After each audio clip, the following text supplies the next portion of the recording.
Football is back and the games are coming thick and fast. Welcome back to the Watford Way. Today, as we look ahead to Queen's Park Rangers at Vicarage Road on Saturday lunchtime.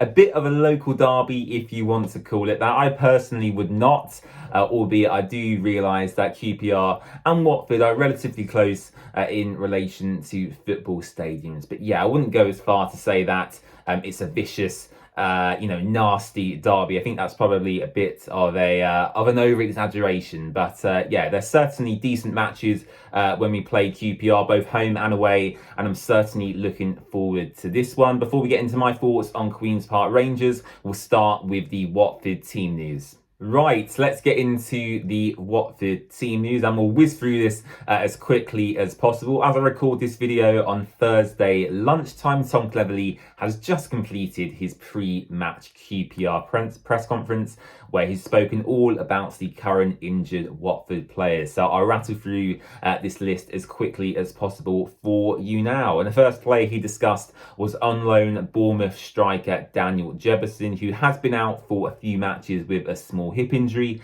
Tom Cleverley has confirmed he should be available for Saturday's match against Queen's Park Rangers and will take place in the training session, the final training session tomorrow at London Colney. Rocco Batta, who missed Watford's victory over Bristol City during the week, is also in line to return after missing that game due to a personal matter. Longer term absentees include Ogbonna, Tom Dele-Bashiru and Kevin Caben, who all remain out injured for the longer term, potentially looking at the new year for all three of them players to return now, which is a little bit frustrating. And Tom Cleverley also gave us a bit more information on Tom Dele-Bashiru, where he confirmed he has suffered another setback in his rehabilitation from a knee problem that he sustained many weeks ago, which is very, very frustrating. And potentially Watford may have to look at bringing in another defensive-minded midfield player in the January transfer window if these injuries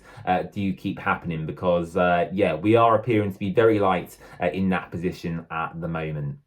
Right, let's get into my brief thoughts on Queen's Park Rangers. And yes, it's been a pretty dismal season for them, if we're going to be totally transparent and honest here. Yes, they did actually just recently pick up a very good victory midweek against Cardiff City. But aside from that, previously to that game, the last victory in the Championship was actually the 30th of August in a 2-1 win against our rivals up the road in Luton Town.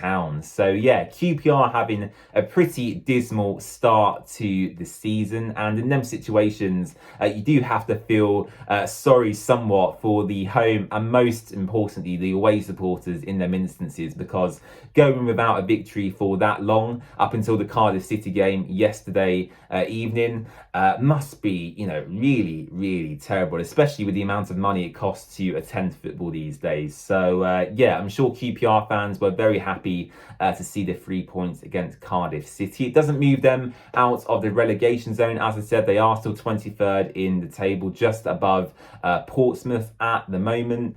But yeah, from what I've read on social media, the QPR fans still seem to be fully behind Marty Fuentes at the moment. There doesn't seem to be too much negativity around him. Maybe I'm reading into that wrong, but I've not seen fans calling for him to get sacked from what I've read anyway. So the QPR fans, it seems, are still firmly behind their gaffer. They do have a couple of injury issues going into this game, most notably Elias Chair and Jake Clark-Slater will most likely be out for them at Vicarage Road. So two big players missing for them. And look, in terms of my score prediction, I'm not going to be an idiot here and be controversial. I have to back Watford at Vicarage Road. I mentioned there, I think we're 15 games unbeaten now under Tom Cleverley at the Vic. I would back us to beat anybody on any day with any team. I'm going to be bullish, bold, confident and go with a 3-1 Watford victory on Saturday lunchtime. I can't see any other result happening. Now, of course, I could get quite easily clipped up here when QPR inevitably win via some sort of own goal in the 91st minute. But no, I think the only result here that Watford fans can predict is a victory, and that will keep us very much on track for the playoff race at the moment. So let me know your score prediction in the comments section down below. Hopefully we can get some of these injured players back soon, including Ogbonna and Tom Dele-Bashiru, most importantly, because I do think them two players are really key for Watford to progress even further up the table this season. Don't forget to subscribe to the Watford Way. You can also join our membership program if you so wish by clicking the join button in the description or the comment section down below. You'll get access to early videos. So for example, today you'll have been able to watch this a day or so early. Loyalty badges to be used in comment section and streams. Custom emojis are coming soon as well. Member only videos, plus much more to be announced in the coming weeks and months. So if that is something you'd want to get involved with, click the join button down below and you can become a member of the Watford Way for just 99 pence per month. Aside from that, we'll see you after the QPR game, which I will be going to, where hopefully we will be reporting on another Watford victory. Thank you for watching, and we'll see you soon. Bye-bye.